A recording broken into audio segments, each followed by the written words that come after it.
Hello everyone, welcome back to your accountancy videos. As we completed chapter 8, that is journal, now we will move towards chapter 9, that is ledger.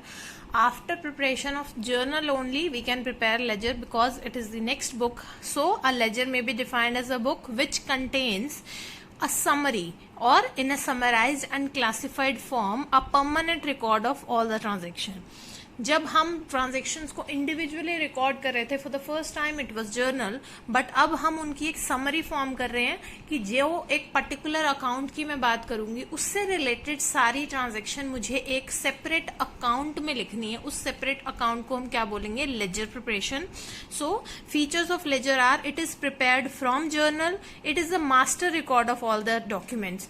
जो भी हम documents बनाते हैं, जो भी हम accounts बनाते हैं, उसका एक मास्टर रिकॉर्ड है, क्योंकि उस रिकॉर्ड को देख के हम किसी भी पर्टिकुलर पार्टी के बारे में सब कुछ जान सकते हैं. Ledger account show the current balances in all the accounts. For example, मैंने किसी को 5,000 रुपए देने थे, उसके बाद मैंने उसको 2,000 रुपीज ऑलरेडी पे कर दिए, तो जो 3,000 बैलेंस बच रहा है वो मुझे कहां से पता चलेगा? उसके लेजर को देख के. So ledger shows the current balance in all the accounts. Trial balance and final accounts are prepared from it. हमेशा हम अपने लेजर बैलेंसेस को देख के ही फाइनली ट्रायल बैलेंस में अमाउंट लिखते हैं और उनकी फर्दर हेल्प से हम फाइनल अकाउंट्स प्रिपेयर करते हैं. It summarize the effect of transaction upon assets, liabilities, capital, income and expense. हम जो भी हमारे ट्रेडिशनल अप्रोच और मॉडर्न अप्रोच के अकॉर्डिंग क्लासिफिकेशन हमने किया था अकाउंट्स का, उनकी एक समरी बताता है. So it summarises the effect of all the transaction upon assets, liability, capital, income and expense. ये हमारा लेजर का एक ब्रीफ डिस्क्रिप्शन था. जब हम लेजर के अंदर सारी ट्रांजेक्शन को डालते हैं तो उस टर्म को हम क्या बोलते हैं? Posting. The process of transferring the transaction written in journal to ledger is called posting. अब हम देखेंगे कि लेजर का फॉर्मेट क्या होता है. लेजर का फॉर्मेट मैंने यहाँ पे लेजर अकाउंट लिखा है. एक साइड जो लेफ्ट साइड है वो डेबिट साइड है, जो राइट साइड है वो क्रेडिट साइड है. ये जो बीच में टी है, अगर मैं बाकी सारी लाइन को हाइड कर दूं तो ये मेरा टी फॉर्म अकाउंट है. हम हमेशा डेबिट साइड पे लिखते हैं date, particulars, JF. JF stands for journal folio. जैसे हमने जर्नल बनाते time ledger folio LF column बनाया था, सेम हम लेजर बनाते टाइम जेएफ कॉलम बनाते हैं कि ये पर्टिकुलर लेजर कौन से नंबर की जर्नल एंट्री के हिसाब से हमने लिखा है. आपको इसको फिल नहीं करना, you just need this column. आप इसको ब्लैंक छोड़ोगे, उसके बाद आएगा रुपीज. जो मैंने डेबिट साइड पे चीजें बनाई हैं वही सेम रिपीट में क्रेडिट साइड पे लिखूंगी. Date, particulars, journal folio and rupees. ये होता है आपके अकाउंट में पोस्ट करना. अब हम इसका एक प्रैक्टिकल क्वेश्चन करते हैं, उसकी हेल्प से आपको क्लियर होगा. बेटा question number 1 and 2 you will do your self in your notebook. कोई भी डाउट होगा तो आप पूछोगे. क्वेश्चन नंबर 3 देख रहे हैं हम. Pass journal entries of MS Bhanu traders and daily from following transactions and pass them into ledger. मतलब मुझे पहले इन सारी ट्रांजेक्शन का जर्नल प्रिपेयर करना है, उसके बाद उसका लेजर करना है. First entry, commence business with cash. Cash हमारा आ रहा है बिजनेस में. जर्नल एंट्री क्या बनेगी? Cash account debit to capital account. Those who have practised about journal chapter only they can attempt this chapter. I am warning you again, अगर आपने journal की प्रैक्टिस नहीं की तो लेजर आप नहीं सॉल्व कर सकते. Opened a bank account with PNB. किसी भी बैंक में अगर हम बैंक अकाउंट खोल रहे हैं, bank account debit to cash account. Purchased furniture, कहीं नहीं लिखा कैश पे है, चेक पे है, क्रेडिट पे. अगर कुछ ना लिखा हो हम मानेंगे कैश पे. अगर बाय चेक लिखा होता हम बाय बैंक से ट्रांजेक्शन करते. नेम ऑफ द पार्टी लिखा होता तो क्रेडिट ट्रांजेक्शन मानते. अब हमने यही मानना है, the transaction is on cash. Furniture purchase कर रहे हैं तो furniture account debit to cash account. Bought goods for cash from Rupa traders. हम रूपा ट्रेडर्स से चाहे परचेज करें, कैश पे परचेज कर रहे हैं गुड्स, तो हमारा क्या आएगा? Purchase account debit to cash account. Next जो ट्रांजेक्शन है, purchase goods from Hema traders. अब हम हेमा ट्रेडर्स से परचेज कर रहे हैं, नेम ऑफ द पार्टी है तो purchase account debit to Hema traders. Next cash sales, cash account debit to sales account. Sold goods on credit to Gupta traders. Gupta traders को हम सेल करें क्रेडिट पे, एंट्री बनेगी Gupta traders account debit to sales account. Rent paid, rent account debit to cash account. Paid electricity charges, simple entries हैं. Electricity expenses account debit to cash account. Received cash from Gupta traders, cash account debit to Gupta traders goods returned to Hema, हमने purchase किए थे Hema traders से, और अगर हम return करेंगे वो बन जाएगा परचेज रिटर्न। परचेज रिटर्न हमेशा क्रेडिट साइड पे आता है, तो जर्नल एंट्री बन जाएगी Hema traders account debit to purchase return account. Cash paid to Hema traders, cash pay कर रहे हैं, कैश क्रेडिट होगा, डेबिट में किसका आएगा, नेम ऑफ द पार्टी, तो Hema traders account debit to cash account.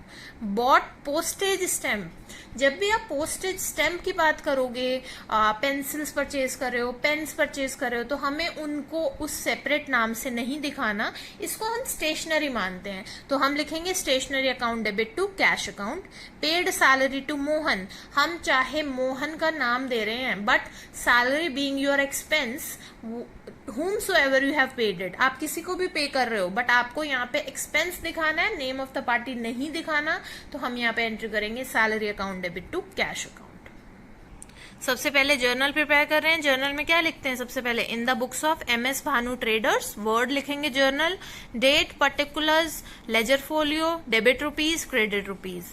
1 अप्रैल को हमने बिजनेस स्टार्ट किया था कैश से, हमारी एंट्री आ गई cash account debit to capital account 1,50,000। उसके बाद हमने बैंक में डिपॉजिट किया अमाउंट, बैंक का बैलेंस इंक्रीज हो गया, डेबिट साइड पे आ गया, कैश का बैलेंस डिक्रीज हो गया, क्रेडिट साइड पे चला गया। Being amount deposited into bank 50,000. After this we purchased furniture for cash. Furniture account debit to cash account. Furniture आपका asset है, cash भी आपका asset है.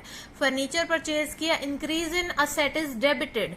उसकी वजह से cash decrease हुआ, decrease in asset is credited. After that we purchase goods for cash on 7th April.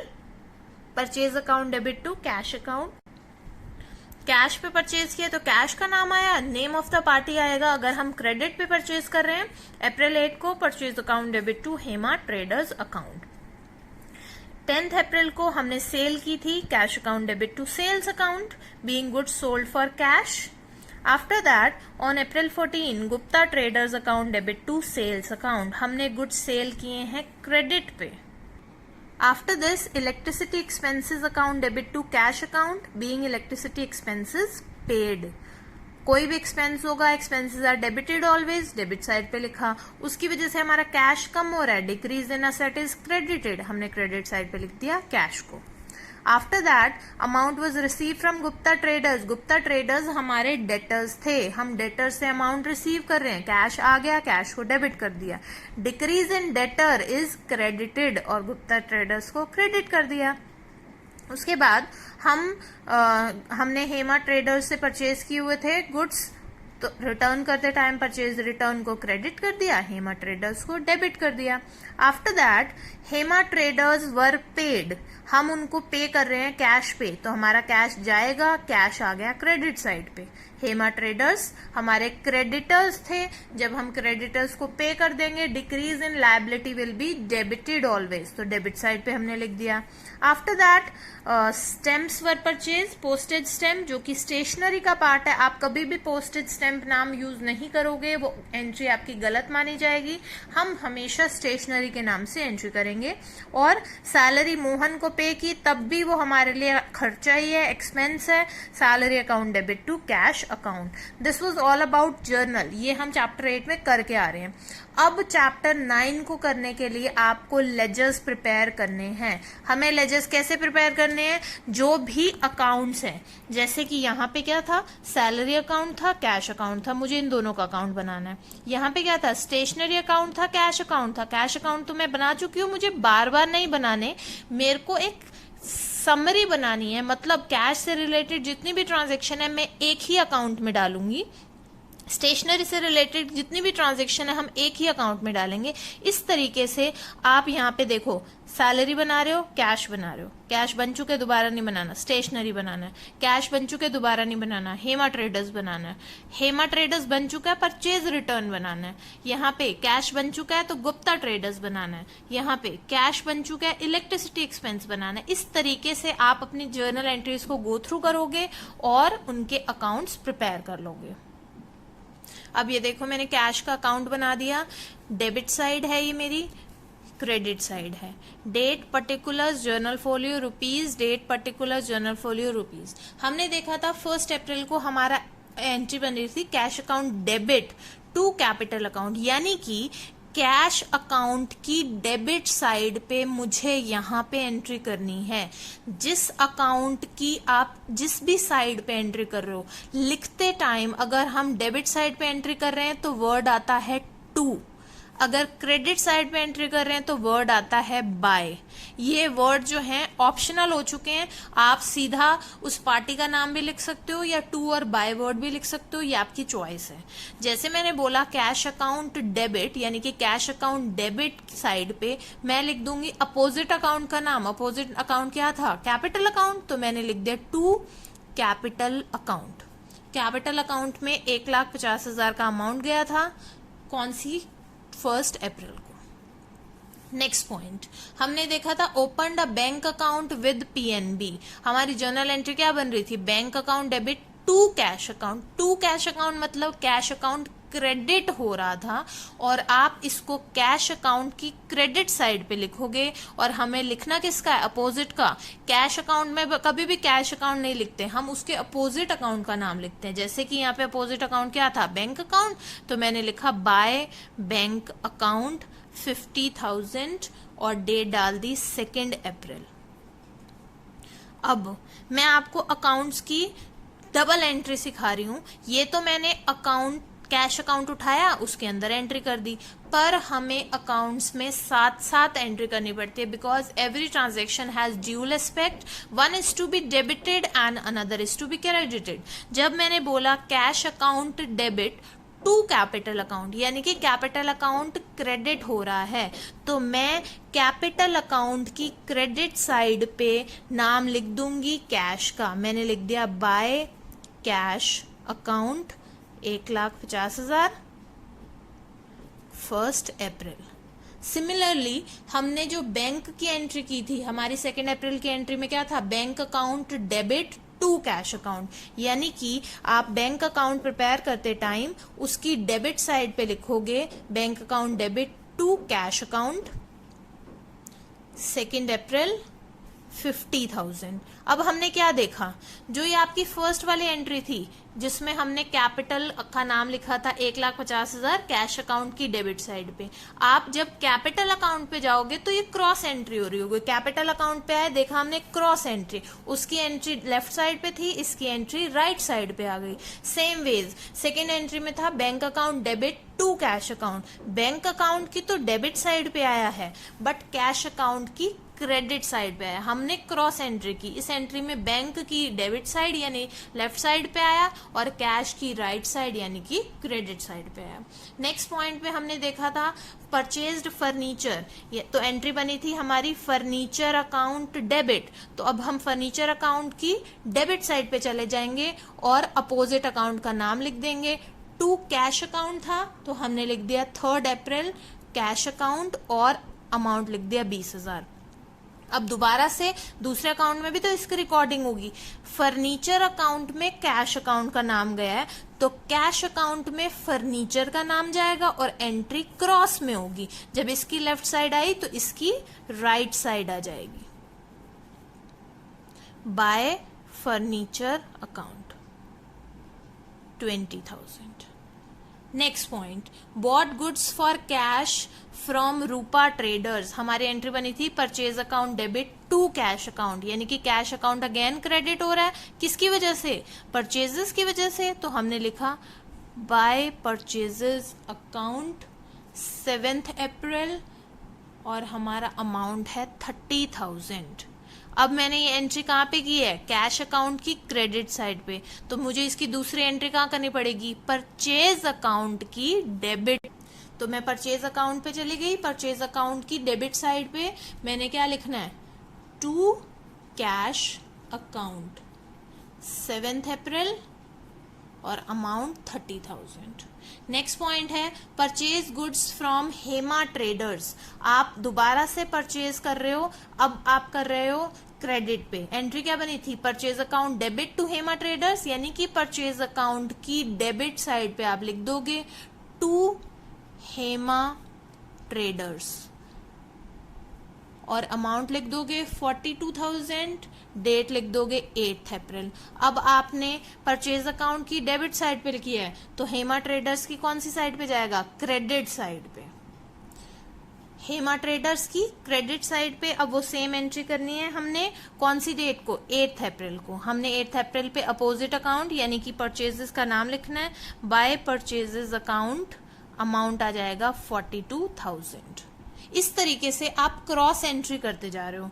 अब नेक्स्ट पॉइंट आपने देखा 10 अप्रैल को कैश सेल्स, एंट्री क्या बन रही थी, cash account debit to sales account, यानी कि to sales account. Sales account की क्रेडिट साइड पे हमें लिखना है अपोजिट अकाउंट का नाम, यानी कि बाय कैश अकाउंट 30,000 और डेट है 10 अप्रैल।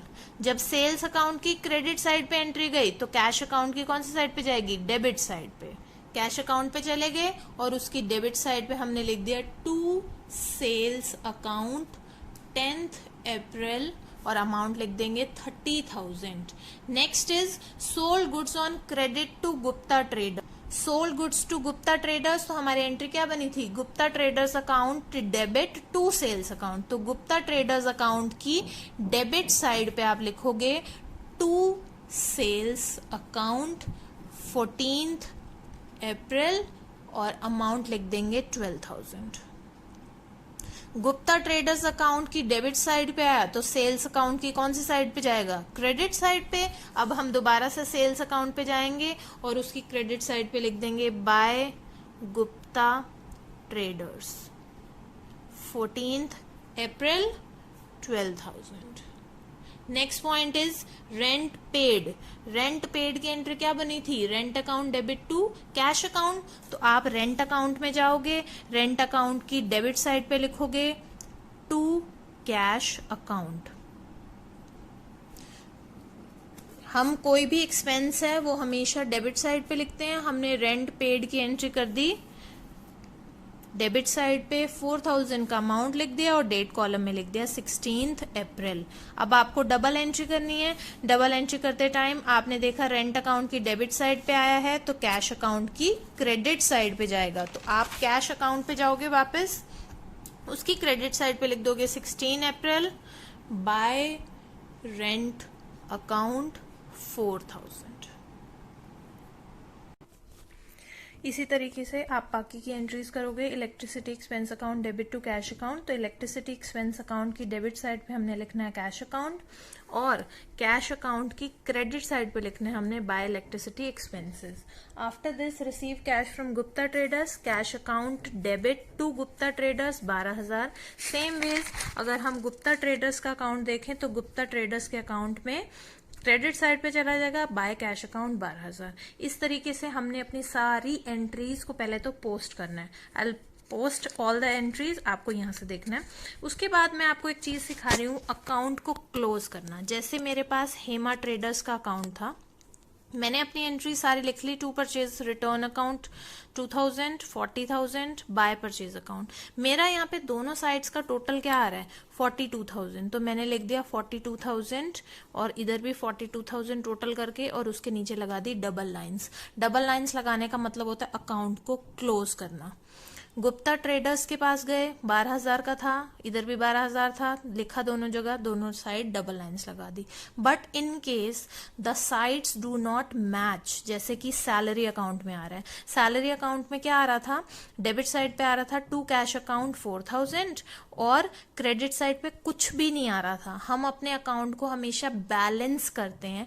अब अगर मैं देखूं कि मेरी डेबिट साइड पे तो लिखा हुआ है 4,000, मेरे क्रेडिट साइड पे कुछ भी नहीं है, कुछ भी नहीं है का मतलब मेरा उस साइड पे भी बैलेंस इतना ही होगा, तभी मेरे अकाउंट्स इक्वल आएंगे।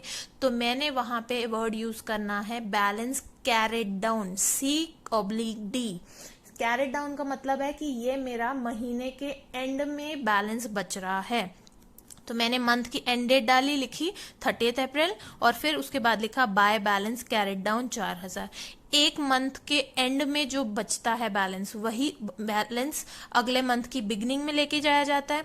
जब हम क्लोज करते हैं तो हम लिखते हैं कैरेट डाउन, और नेक्स्ट मंथ में जब हम लेकर आते हैं तो लिखते हैं ब्रॉट डाउन।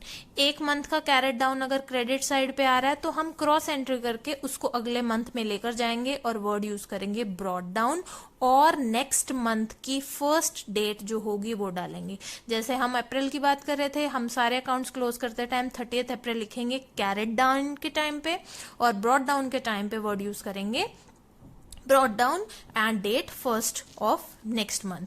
जैसे अब ये मेरा रेंट अकाउंट है, मैंने इसकी क्रेडिट साइड पे कुछ भी नहीं है, डेबिट साइड पे था 4000, तो हम क्या करेंगे, सेम यहाँ पे वही प्रोसीजर करेंगे, मंथ की एंड डेट डालेंगे 30 April, by balance carried down 4000, दोनों साइड 4-4 हजार हो गया, और फिर इसको टोटल कर देंगे, डबल लाइंस लगा देंगे।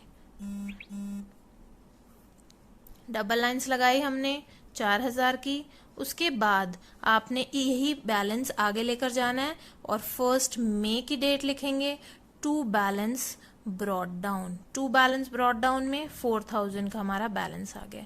ऐसे ही स्टेशनरी अकाउंट आप क्लोज करोगे। स्टेशनरी हमने परचेज की थी 25 अप्रैल को, तो हमारी एंट्री क्या हुई थी, स्टेशनरी अकाउंट की डेबिट साइड पे to cash account, amount stationery का था 100 रुपीज, तो हम यहाँ लिखेंगे 100 और 25 अप्रैल, और आप दूसरी साइड पे भी क्या लिखोगे, मंथ की end date that is 30 April, by balance carried down, इधर भी 100, दोनों साइड्स का टोटल कर दोगे। इस तरीके से ही मैं आपको सारे अकाउंट्स दिखा रही हूँ।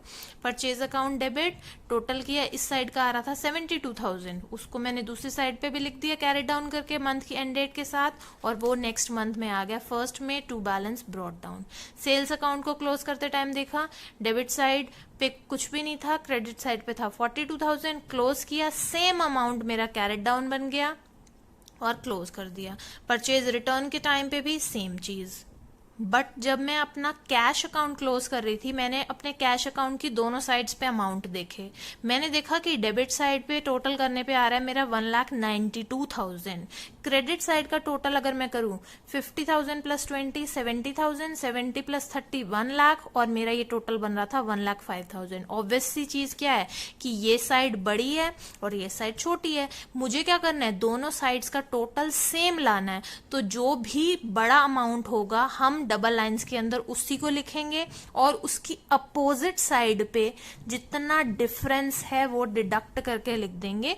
तो मैंने 1,92,000 में से 1,05,000 डिडक्ट करके बाकी का 87,000 लिख दिया bye balance carried down.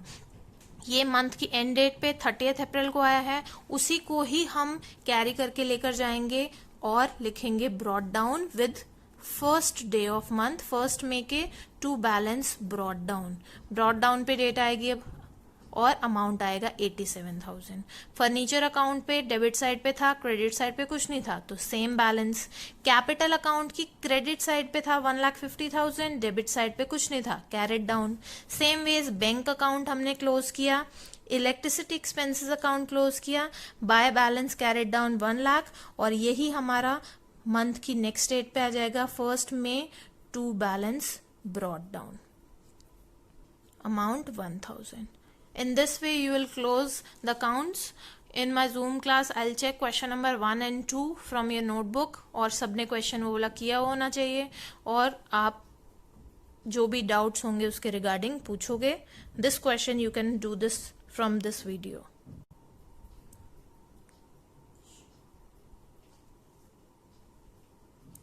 I think the points are clear. Only posting you have to make from journal to ledger. If mistake is there in journal, it will be wrongly posted to ledger also. Thank you so much. That's it for today's video.